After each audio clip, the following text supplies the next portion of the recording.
رزق عند ربنا وبجيبه بعرقي. ما بعرفش اخد الحاجه غير لما اكون تعبان فيها.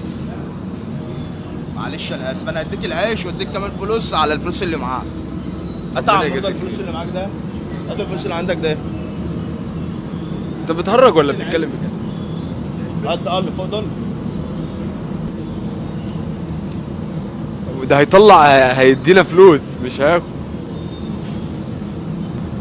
يعني انا بقول لك انا جاي اكسبك انت اللي دي حاجه بتديني. بسيطه بقى من لقمه عيش.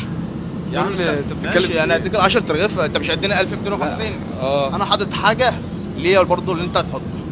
خد الفلوس اللي انا معاك. اول مره اشوف كده في حياتي يا يا عم جماعه. خد الفلوس معاك بس الاول. طب اوديهم فين انا؟ ماشي، حطهم انت بقى لاخواتنا في الفلوسين، اي حد محتاج انت ادرى منه من اي حد. ماشي يا عم. انما انا مش هقدر اخد منك حاجه. اتفضل فلوس اهي. انا مش عارف اقول لك والله، انا اول مره. شكرا. شكرا يا حاج. وده يا عم ال 10.